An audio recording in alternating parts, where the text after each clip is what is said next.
Hello and welcome to another episode of The Soul of Business with Blaine Bartlett. I am your host, Blaine Bartlett. And today I have got, now this is going to date me a little bit here, but I've got somebody that I've known since the 1970s on the show. It was actually I think it was about 1977, maybe 1978 when I first met Russell. And his career has been fascinating. And he's done some just absolutely amazing things with some truly incredible people. And you're going to discover all of that as we go into the conversation today. But just by way of just a real quick bio, and I'm not going to certainly read his entire bio here because that gets real boring real fast, but I do want to just contextualize something here. He's got over 50 years of consulting and speaking work, as well as coaching work. As a matter of fact, you can get some free coaching from him when you go to his website, which I'll make available in the show notes, and we'll talk about that. But he's an internationally recognized expert in personal and organizational transformation, and it's the transformation piece that's really important here. He's literally helped thousands of people around the world create balance and success, and there's been over 2 million people that have gone through programs that Russell has developed and facilitated.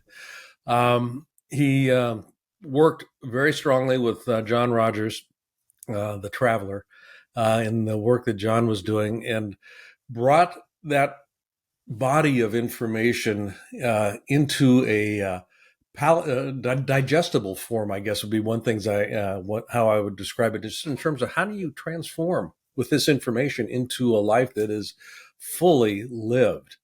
And he was head of the Insight Training Organization for years. And I first met him, like I said, back in about 1977 when we were both, I'll speak for myself, when I was embarking on the personal development journey.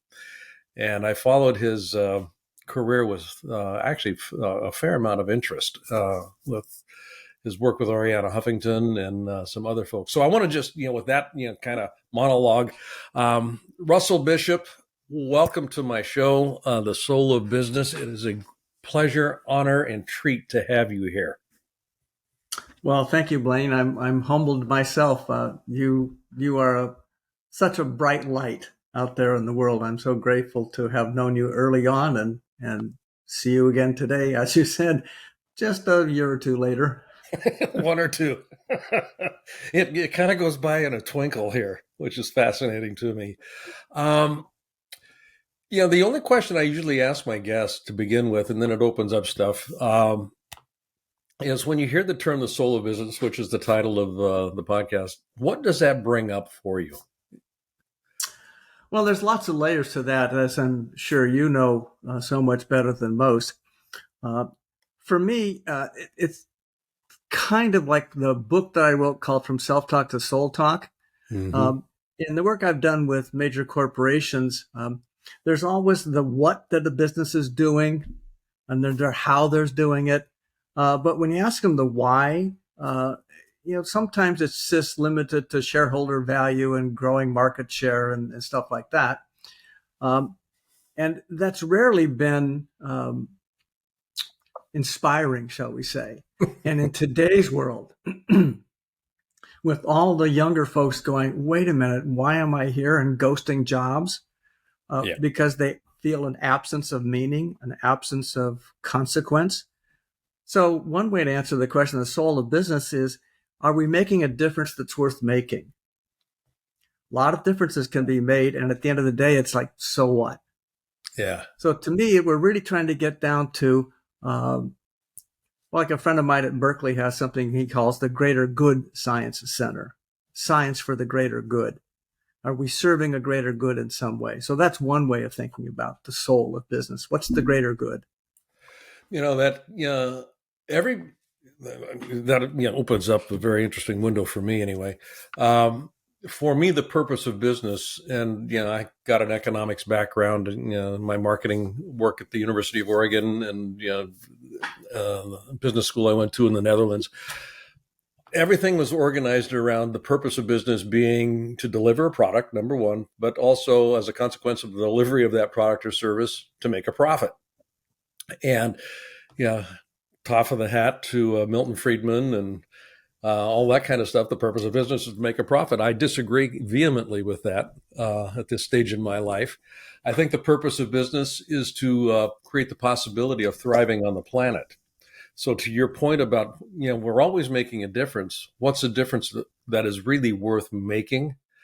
This idea of business, the purpose of business being to uplift the experience of thriving on this planet, not just for an individual, but for anything that you encounter on the planet.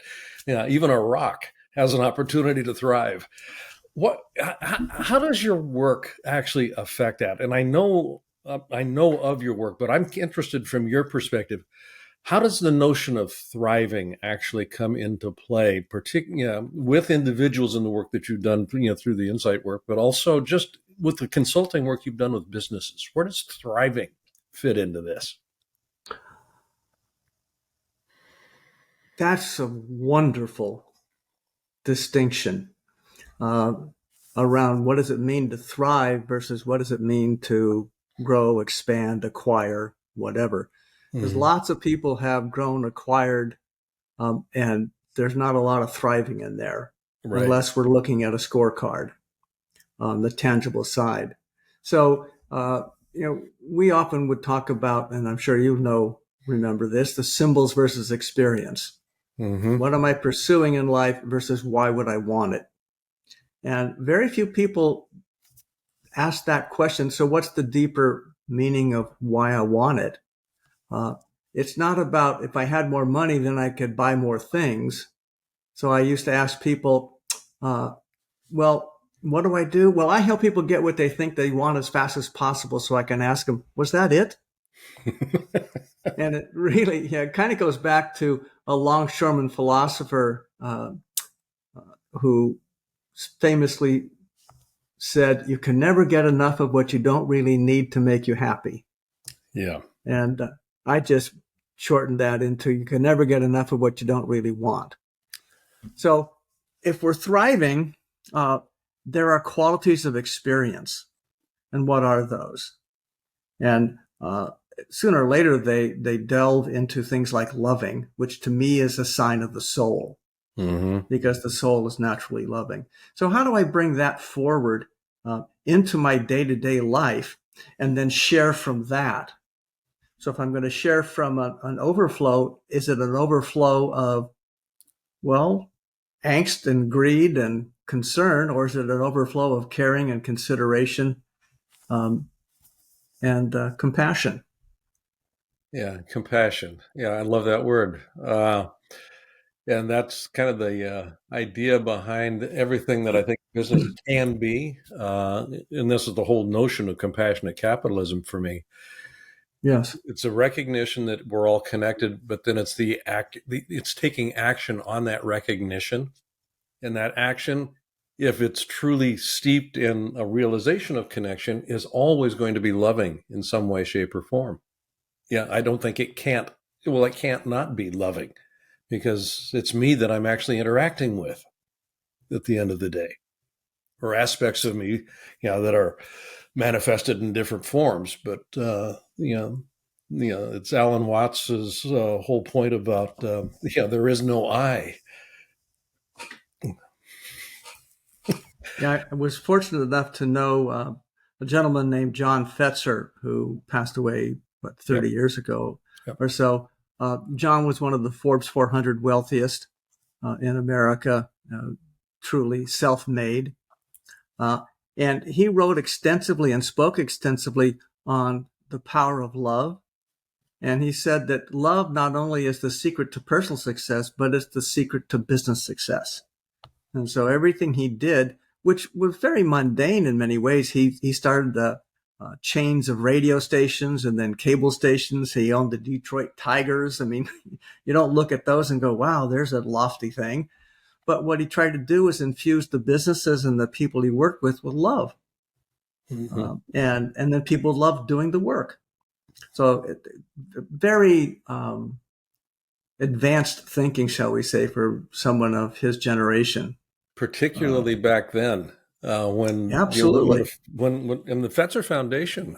There's an interesting story that you told me at one point in time about just kind of the history of the Fetzer Foundation, and I was particularly intrigued by the way it was structured to have a finite endpoint. And that finite endpoint, the way that that was actually set up, I think was really, number one, altruistic, but also very profound. Can you talk a little bit about that? So John Fetzer, an interesting gentleman, uh, he survived the Spanish flu in 1918, having been told by his doctor and the parents that he probably wouldn't survive the night. He apparently had some kind of spiritual awakening, and the next morning said, well, if this has happened, then I'm supposed to be doing something much more significant. And he's going to make his life around spiritual awakening. And so he studied all manner of spiritual pursuits from the Theosophical Society. He studied Edgar Cayce's work. He was initiated by the Maharishi into TM. He was the first student ever of the Course in Miracles. And it goes on and on and on. He was very eclectic. And 20 years or so before he passed away, remembering he was one of the Forbes 400 wealthiest, he donated almost his entire fortune to set up two foundations: the Fetzer Foundation, which was dedicated to exploring the interconnection between science and spirituality, and the Fetzer Memorial Trust, which was to promulgate his legacy. Now, for most, legacy means something about your ego. Yeah. But he said, no, I don't want that to happen. So he set the Memorial Trust up to expire, to sunset at the end of 2021, so that it could not become a cult of John. But it was about funding work that helped people find a spiritual path that was to their own liking. And, that's a very conscious thing to do for sure. Yeah. But I think that's probably what you're referring to with that question about John. Absolutely. Yeah. Because that question of legacy comes up a lot. I'm doing a fair amount of work right now with family offices, and these are some of the wealthiest people on the planet, and they've got offices, to kind of administer that wealth.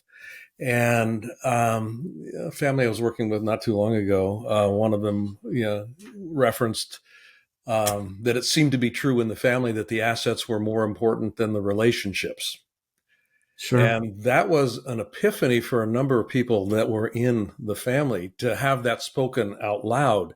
And in the labeling of it, kind of go, oh my God, I think if we don't do something right now, that's going to be a very big problem, because they are always looking at legacy, but the legacy has to do with how is the money, what's the good that the money is doing? If you think of money as purely as energy, Sure.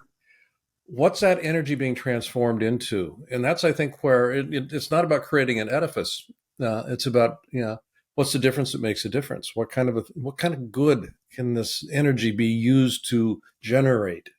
Long term, the fulfillment that of a dream that comes to mind here. When you're thinking about this question, this question of legacy. One of the clients I was working with years ago was complaining about his experience in his family, and business wasn't going so well, although it was highly successful. And I looked at him and said, just make a name up here. I said, Tommy, it appears to me that your wallet is fuller than your life right now. And that absolutely stopped him. And he said, that's absolutely true. My wallet is fuller than my life. How do I get myself back on track? And this is where I want to bring in, if I can, Russell, here, from self-talk to soul talk. There's a way to listen to what wants to emerge that we have become so divorced from that most of us never find a way to hear that voice that can point us in a direction that is fulfilling, not just another iterative, step along the way towards what we think success is supposed to be. What sparked your writing of that book? And can you talk a little bit about the content? Because you've got this almost an internal guidance system that you have people, tap into. Absolutely. When I Well, if I go way back into the 60s, I was inspired. I was studying to be a clinical psychologist. I read Fritz Perl's brand new book at the time called Gestalt Therapy Verbatim. Hmm. And he had one phrase in there that was so powerful. He said, um, simple awareness can be curative. Now, this was a trained psychoanalyst, and he said and spoke often that he quit doing psychoanalysis because psychoanalysis was a 7-year long process. And he said at the end of 7 years, all of his patients or clients had well analyzed problems. Hmm. Hmm. And so what he said, no, let me focus instead on what are you experiencing and what's the cause of it? Not from some deep-seated thing about mommy, but what am I doing right now that's producing my experience? And as soon as a person becomes aware of something that's producing their pain or producing their joy, they have more awareness about how to make choices going forward. So that began this whole process of both introspection and developing work to help people via the asking of questions. I'm not one to provide um, advice about what somebody should do, but questions about what they are experiencing. And one of the early questions I would ask people is, have you ever had a thought you wished you weren't thinking? Well, yeah. Well, who noticed? Do you ever have a feeling you wished you weren't feeling? Well, yeah. Well, who noticed? And that opens the door between what's that loud voice in my head that often is critical, is negative, is, um, well, it's loud. But Yeah. there's that quieter one inside uh, that is more profound, but it whispers. And so I need to, so lots of things like mindfulness and whatnot want me to still the mind. And that's a powerful thing. And if I can use that to then transit into, so how do I hear the deeper message coming from within? And now it's really about having a dialogue between the louder voice and the quieter one. Hmm. And if the quieter one is allowed to speak, wisdom begins to emerge. And I can learn to make better choices if I want, because that quiet one never criticizes. It's simply there being loving. You know, I love this because I was reading something today, Neville Goddard, um, and the quote and I actually highlighted it today: the ability to feel the unseen, the ability to actualize and make real a definite subjective state through the sense of feeling, is the secret of creation. And that quote is, yeah. And and you know this as well as I do. Consciousness, it's kind of bifurcated. There's the consciousness that I'm aware of, and then there's the subconscious.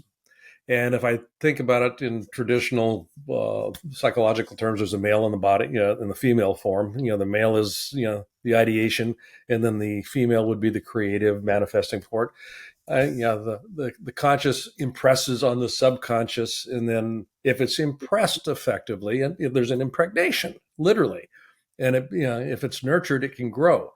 So this idea of the soul, and I'll use that label for it here, the soul talk. Yeah, what am I impressing on it?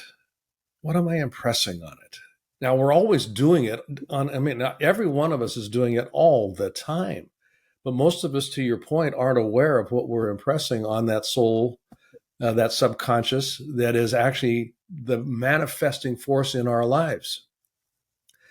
And I've got to assume, although I don't have firsthand experience with the work that you've done with this in the Insight, but that was a lot of the work at Insight, I think, wasn't it? Was giving voice and recognition, first of all, but then voice to that soul so that it could actually, you know, speak, not in words as much as form. What does it, what does it begin to manifest? So I know there's a question in here somewhere. So, uh, in your work with your clients, in the work that you're doing today, how do you, and this is a question that I wrestle with because it's always different in some way, but generically, is there a way that you actually have codified an approach to actually having people begin to do this process outside of the traditional, just be mindful, let's go meditate, that sort of a thing. Yeah. How do you actually get people to recognize that there's something there? And then as a consequence of that recognition, as you said here, simple awareness can be curative. They start to move in a different way, as if they're listening to Mm-hmm. music. Well, it's one of those things that's extraordinarily simple, just often not very easy. Some of that, what makes it not easy, is that I may have to recognize I've made choices that got me where I didn't want to be, but where I am. And Mm-hmm. a lot of folks don't want to accept responsibility for that. And as you know, responsibility simply means the ability to respond. So I usually ask profoundly dumb questions to help people to process. And one of the first ones I'll go is, well, so have you ever had the experience of going, oh, geez, I knew it, when something went wrong? And almost everybody has. Mm-hmm. And then, well, have you ever had the opposite when you go, yes, I knew it, when something went well? And most people say, yeah. So, I mean, I did this with a couple thousand people in a room in Amsterdam, and they all went, yes, yes. And I said, well, so what's the difference between, oh, and yes? And that's one of those dumb questions. What's the difference? I Yeah. paid attention one time and not the other. So that voice is always there. Now, see, if you go to things like the Christian Bible says, let those who have ears hear. Well, did they mean these ears, or Yeah. did they mean the spiritual ears? Yeah. Frances Hesselbein is a lovely, lovely woman who passed away last year, but Yep. I hadn't seen her in maybe 15 years, and I was in her Park Avenue office in New York, and she didn't say, oh, Russell, how have you been? What are you up to? What's new? All that stuff. She just looked at me. She said, Russell, what are you seeing that's not yet visible? Whoa, what a Whoa. great question. Whoa. Yeah. So, we used to do this work and still do about victim and accountable. Mm-hmm. So if we ask a person to tell a story where they felt victimized in their life and then tell it again, pretending as though they were accountable, most people will see they made choices that they denied having made, but yet it set up the circumstance for something to show up. So that's a retrospective look. And the nice thing is that whether it's, oh God, what, or oh yes, or had a thought and wished I weren't, all of those let people recognize that we're not talking about something that other people do. Yeah. This is something they themselves do. And so now we get to say, well, if it was oh or yes or oh my God or whatever, what choices are you making right now, this instant? And now project forward, what's the pathway they're leading toward? Because make no mistake, today's choice is on an energetic path somewhere. Yep. You just have to decide if the somewhere is worth getting to. Which goes back to, again, kind of my label for it is, for the sake of what am I even doing this? And most people aren't clear about that. They've got not Absolutely. Yeah, they're just kind of automatic. They look in the rearview mirror and go, how'd I get here? When I took on the Fetcher Trust as a client about 4 years before their sunset, and I was asked to facilitate a board retreat. And so I asked them, what's the purpose of the Fetzer Memorial Trust? And, so we wrote it up on an easel pad. And at the end of it, I turned the period into 2 words. I put a comma and wrote, so that, and had them focus on what's the so that. If we did all of that, what would be true? And they had been focused on a bunch of interesting and perhaps useful mechanical things, like getting a book published about John's life. And I said, well, so you get a book and let's say they sell 5,000 copies. Well, how many people could benefit from this knowledge beyond what a book might say? So let's work on the so that. What's the so that? Mm-hmm. And when they finally arrived at, well, what John really wanted to do was facilitate a spiritual awakening.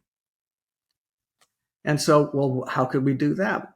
And then we turned our attention away from focusing on John, which is what he didn't want, and into using the enormous resources to fund uh, a bunch of not-for-profit organizations, Course in Miracles, Heart Math, the David Lynch Foundation, Theosophical Society, Edgar Cayce, etc., to help them make or employ new choices that would help them expand their work. And they hired me to go help them.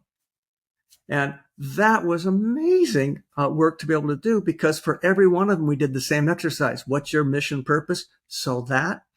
And as they clarified the so that, they discovered whole new avenues of communication, of marketing, of product and service development, etc.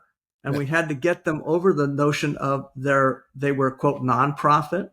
And I said, well, if you keep being nonprofit, you will say goodbye sooner or later. Yeah, but we're not supposed to make profits. Well, no, wait a minute. How about if you made a profit with a purpose? Yes. And purpose with a profit. And so if you do that, it said sometimes no margin, no mission. Mm-hmm. So let's be clear about what the mission is. It's not about what we do. It's about the difference it makes in the world. And now let's fund the difference, not just the activity. Now that we're going to take a real quick break here. When we come back, I want to do a little deeper dive in that. Fund the difference, not the activity. And let's see what we can do with that. So we'll take a real quick break, folks. Good. Listening to Russell Bishop, a fascinating conversation, and we'll be right back. The nature of life is evidenced in nature. Nature grows, and all of nature honors the desire to be more, to have more, and to do more. Life thrives when it's allowed to grow. And ideally, thriving is what we also, all of us, want to be able to do. Unfortunately, at some stage in life, most people find themselves settling into what I can only call a rut. And a rut is nothing more than a coffin with the ends kicked out. You want to quickly get out of any rut that you find yourself in. When you stop growing, that's when the coffin starts to appear.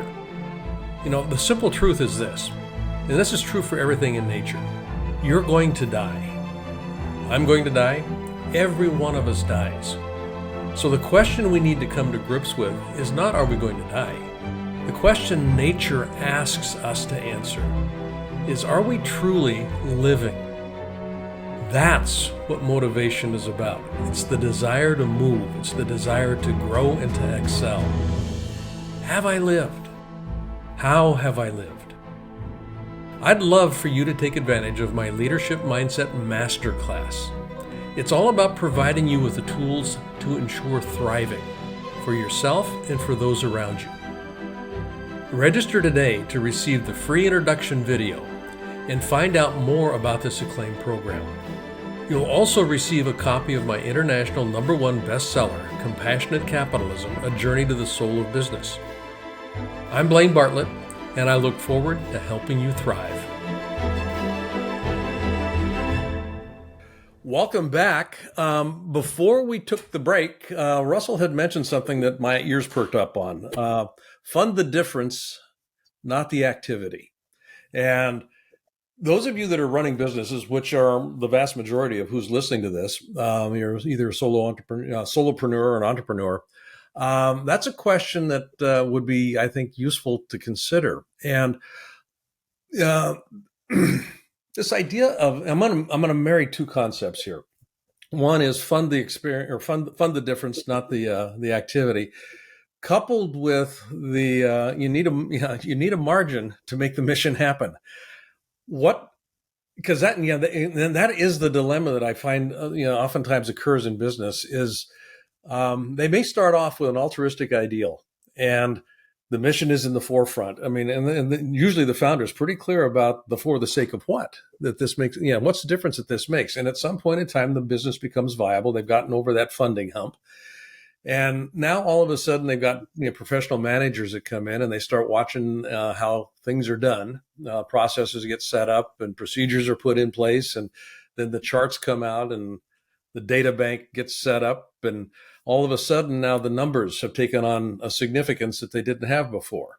And the decisions now move away from And the choices as a consequence of the decisions, being, moving away from a focus on the mission towards a focus on the profitability, the margin structure. What's been your experience in trying to, yeah, tame that runaway horse, if I could use that metaphor, because it will get ahead of its own. It really, Sure. in every experience I've had with businesses that are running, full speed ahead towards, we're making money. My God, this is cool. Let's keep doing what we're doing. Well, what about the mission? Yeah, we'll get to that. We're making money right now. Um, what have you seen that actually can facilitate? Yeah, and I think part of that was in your answer to your, how you positioned, the work that you were doing with Fetzer about, so that how do we get that installed as part of the cultural linguistics in the organization? Well, you've let's see. Would this be a 6 or a 7 word answer? Yeah, it's well, as you know, with all the work you've done around conscious capitalism, sometimes the question becomes, so where's consciousness in this pursuit? And so conscious capitalism has a profound grounding that in itself winds up being diluted as different folks say, ooh, this is just the new corporate social responsibility. Let me say I have one. Yeah. And so I think some of the fundamentals are, first, you have to believe in your people, and that the people are the source of the energy, the inspiration, the creativity, whatever. I mean, maybe roughly 10 years ago, some of the more forward-thinking companies started answering consumer complaints via social media by having somebody in the company, not the marketing department, answer the questions. And What a novel so you idea. got to have a direct communication with the guy who made the product, who then learned it. And then you had a communication, a human being to a human being, not an entity to this annoying thing called a customer. So as we move down that, a little example,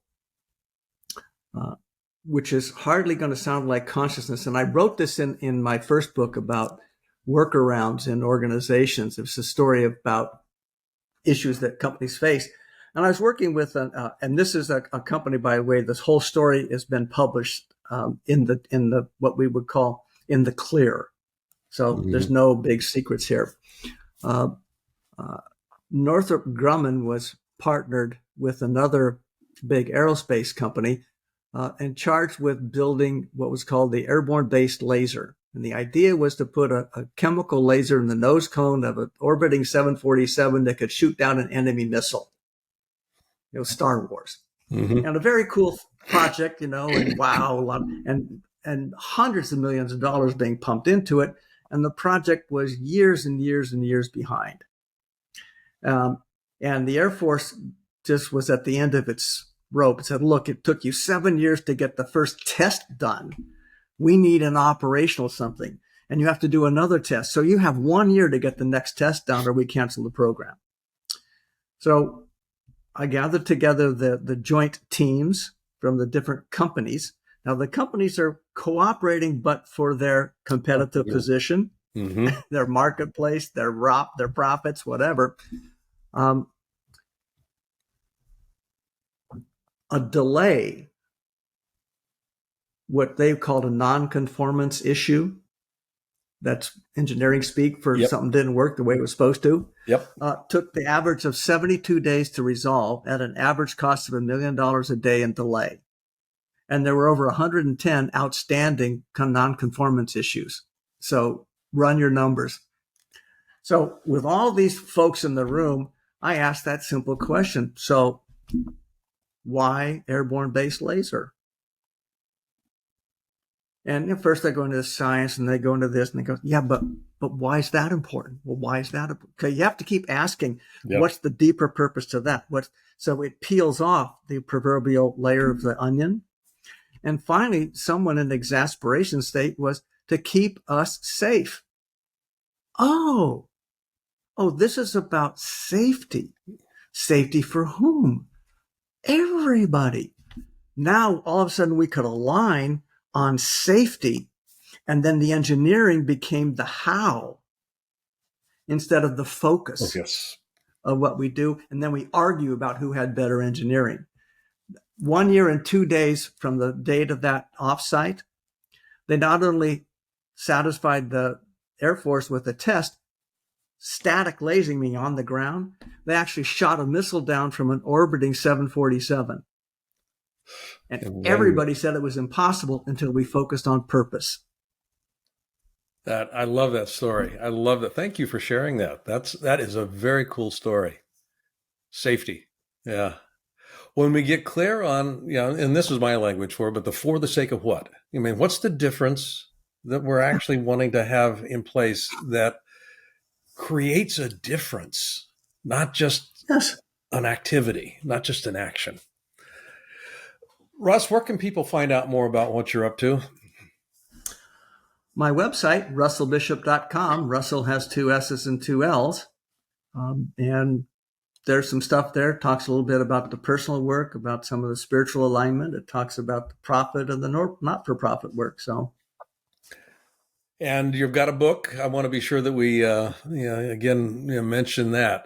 The migration, and this is, I'm butchering the title here, but it's moving away from self-talk into soul talk, and it's relatively prescriptive in the sense that there's a way that you can actually navigate to that self-talk, or from the self-talk to the soul talk. yeah. Folks, it's a great book. It truly is. I've got a copy of it. It's a great book, and you need to pick that up. You can find it on his website as well as Amazon. Amazon's where I got my copy. So I want to thank you.